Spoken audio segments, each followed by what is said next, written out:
What's up, Reject Nation? We're gonna catch up on some game trailers, just 2 for now. First one will be Pragmata, second will be Resident Evil Village. And if you just want to skip the Pragmata one, here's the timestamp for the Resident Evil one. Before we go into this though, I'd like to issue a sincere apology on behalf of John and I.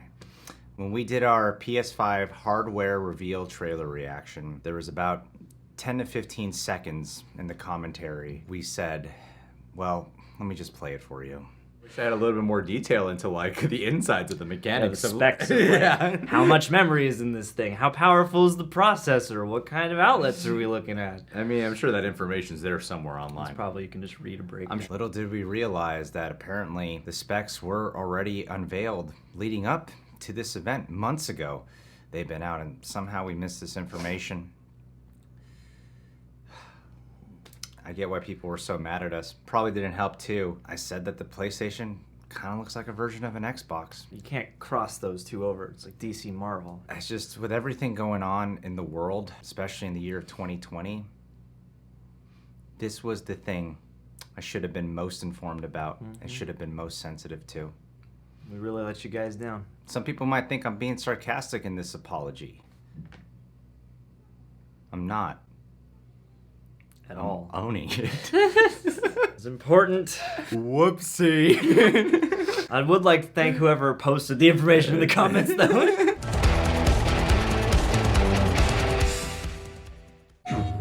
Hit.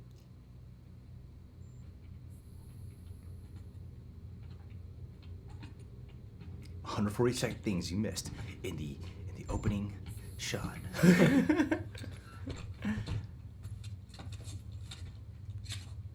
I look like a giant cassette player.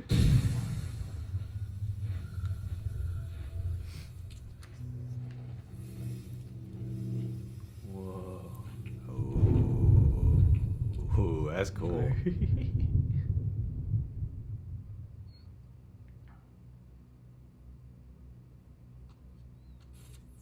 Ooh. That looks like one of my cats. Yeah. Buddy.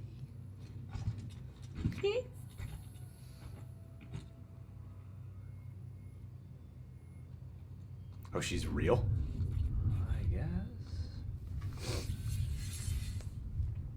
RoboCat. Whoa!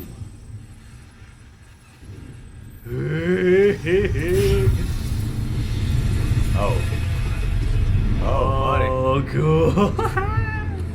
Damn.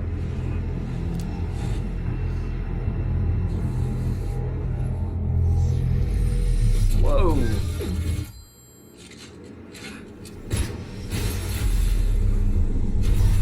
Nice. Wow.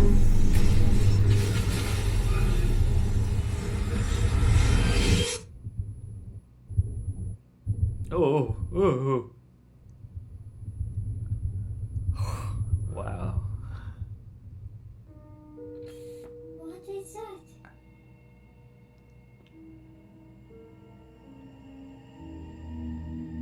Freedom. Our freedom.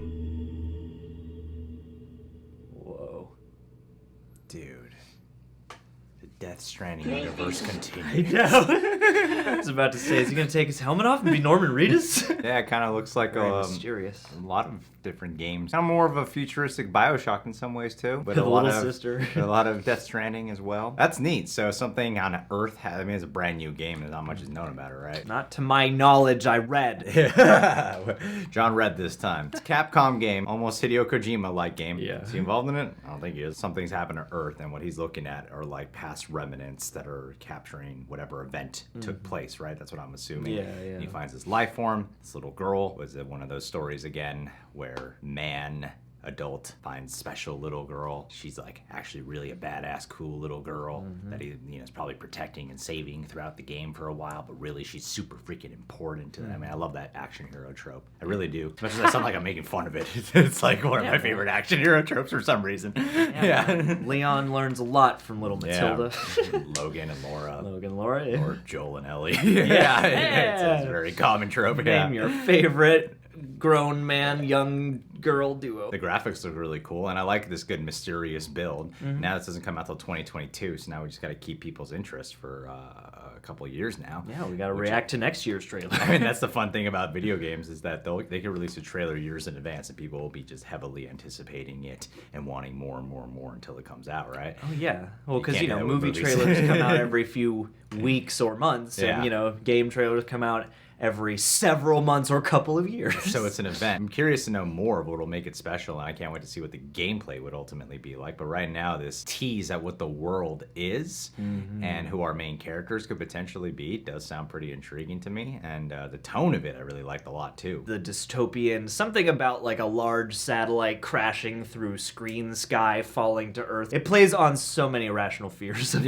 mine. So seeing like that play out in this just was really gripping. Again, it reminded me of other things, and even in just the design qualities, there are certain elements that reminded me of other games. Intrigue, mystery alone is what's hooking me here. Yeah, basically. And going out to the moon, you know, I wasn't quite expecting something as grounded as like, oh, it's Earth and the moon. Yeah. Especially after coming off like the Horizon trailer where it's like, it's a whole other version of the world, you know, and this looks like it's slightly into the future, but not so much that it's unrecognizably a different place. I wonder what he meant by freedom. People living on the moon now? Or maybe they're free from everything on Earth. Yeah. It's just the two of them. That's what We're free.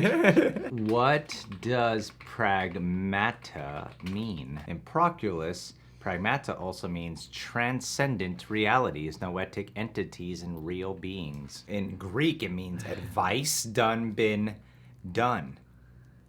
Or This Google search is very fruitful. it's not nailing it down. No, it's supposed to be a mystery, and right now the mystery's got me intrigued. It means this guy's pragmatic. He's not going to make any weird, crazy decisions, all right? He's going to be grounded. All right, guys. Well, what do you think about that trailer? Let's check out the Resident Evil one now. John, much more familiar with the Resident Evil games than me. I love the Resident Evil series, as a matter of fact, and I'm not being sarcastic either.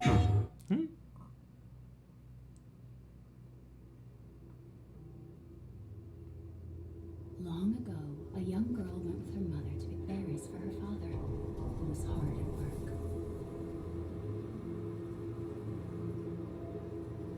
But the forest greeted them with a dark, cold silence.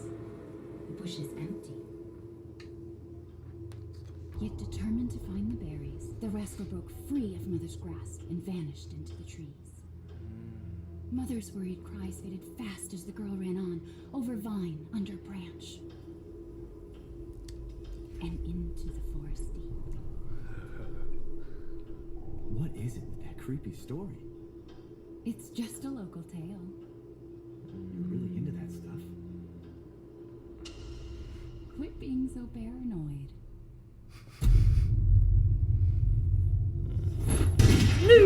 Friendly! Friendly! Whoa. Who are you? Who sent you? What are Any mischief, damn. They're coming. Who is?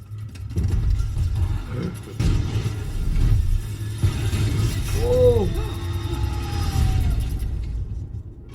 Ooh, it's like scary. These games scare the shit out of me. They really do. Man.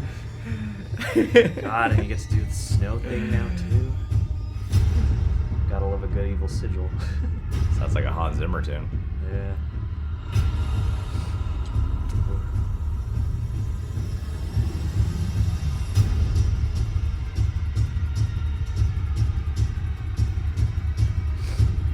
Ooh.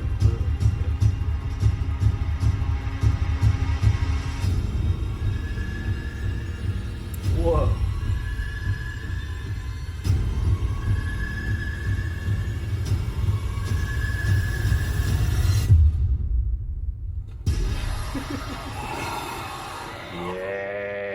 Yeah.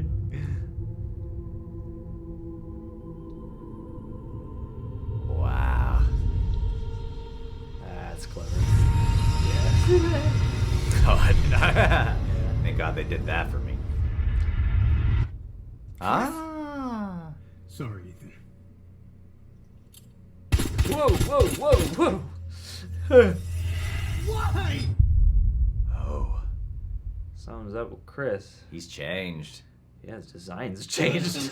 He looks very different in 7, but he looks closer to how he was in 6. Yeah. Which is the one that's really not a scary game That's it's just like a freaking shoot 'em up one. 6. Yeah, that one. Was the one that people didn't love so much. No, because I mean, it's not. I mean, it seems they really prioritized just action. That's all it really was. Over survival horror stuff. It really was. This looks very grounded. Might be the last comparison you guys expected from me. I've kind of brought this show up a lot. There's a show called Hannibal on NBC, which is now on Netflix. And if you guys are familiar with the show at all, especially in its more colder settings and the more fantastical, ethereal tones, it does look like that Hannibal show a lot. If you've seen the show, you probably know exactly what I'm getting at with here. This is obviously a continuation. You got Chris Redfield back here. And you're continuing as Ethan, I think. I mean, yeah, you're saying, sorry, Ethan. You must be Ethan, considering you're a POV of Ethan here. But, you know, not a completely new ensemble, you know. If they didn't show just a couple of moments, it could have been confusing as to, is this like an older period piece type of tale? And it looks like they're going to be doing some things in this game where you're going to be, I don't know if it's going to be like more spiritual sense or if you will do actual flashbacks stuff. I know there's a hallucination element built into this as well, and there's some dubiousness as to whether or not the woman, the wife character who's reading the creepy poem, what her status is, because to my understanding, the way a Resident Evil 7 finishes, that character can or maybe not survive. You know, with multiple outcomes, I am very curious as to what the continuity will be. But yeah, I mean, this, especially as compared to 6 and even what they were starting to go for with 5 and everything, and in engaging with the elements, this really does remind me of the older stuff in the sense that it is very breathy, it's very airy, you know, and it's not like just piles and piles of zombies. So you do feel that just creeping dread, even just going through the snow. I loved that. And they've changed the perspective. I know that in these ones, some people have been anticipating maybe a return to third person at least, based off the last game being in first person, which I guess they're going to continue with the first person here, but that I think adds a certain level of freakiness, especially when you're playing in VR. I mean, I really appreciate it because like the last game, they took it back to a, you know, like old style plantation farmhouse thing, which, you know, the first Resident Evil, you're in like an old mansion with surrounding woods, and I think that makes a lot of sense, the more abandoned areas that you're in. Here, it makes me curious because they've always had the bioorganic weapons and stuff like that, and the mutated people. But yeah, what you pointed out is it looks like we're almost seeing heavier influx of like supernatural, witchcrafty, almost like weird eyes wide shut stuff. I mean, yeah, it kind of looks like there's cultish elements mixed into it. It's Resident Evil Village. Historical roots look like they're going to play a big factor into this, because if they're calling it the village, like what is the village this is going to be taking place in? What's the story with this town? And also, like, I mean, leaving this off with a big tease, who's Chris Redfield becoming? You know, he seems like he's morphing into a person that he always fought against, and now he's becoming this. At least that's what the trailer's making it look like, you know? Yeah, man. Well, when you've been a part of this franchise as long as he has, and been involved with every iteration of the Umbrella Corp as he has, you know, especially if you're going to use characters so many times over time, I guess that would make a lot of sense for him to have an arc finally, that's not just about surviving whatever situation and maybe rescuing his sister. But yeah, this is one of the biggest trailers to come out in the last couple days, and I know people are very much excited for it. So, what do you guys think of the trailer? Are you part of the fan base that's excited for it? Leave your thoughts down below. I want to play the remake of, well, they just released 3, right? I want to play that remake. 2 and 3. I've heard that one's so good, but I heard part 2 sucks. Yeah, that's right. That's exactly the right order that comes in. Yeah, I believe that's what the word of mouth is. That's right. And then these games should really just lean into the action and really out of the zombie survival horror stuff. That's what people really want, finds it even scary. You just want to shoot them up, right? All right, guys. Well, thanks for being here. Subscribe to The Real Rejects. Click that notification bell. Last but not least, Michael B. If you guys are not following Omni Media on YouTube, you have no idea what you're doing. I once did an experiment with my friend here. We sometimes message each other back and forth on Patreon. It might take like a week or 2 to get back to one another. One time I was like, you know what? He sends me long messages. I'm gonna do a little fun experiment. I counted, what was it? It's like 1,700 characters. It's like, that's a lot. 1,700 words. Yeah. That's a lot of words right there. But there's a reason I engage with the guy. He is very intelligent, very informative. He really knows his stuff. Makes sense why his channel is growing. So if you guys are into gaming, comics, anything pretty much fandom or geekdom related. This guy really knows his shit, so go check him out, Omni Media, as soon as you can. I'm looking forward to your next message thread, which I believe has 3,600 words in it. Only taking about an hour to get back to you, but it's gonna be worth my time, buddy. Dude, someday these are gonna get published and it's all gonna be worth it. I mean, some people are like, dude, why haven't you gotten this video up? And I'm like, I'm replying to Michael B. Taking the time to really soak the messages in and formulate my own 6,000 word response. Don't worry, Michael. I know I do the same thing to you. It's not like you do it and I'm very short. Cool. I tend to give back the same amount, so that's why it stays that way.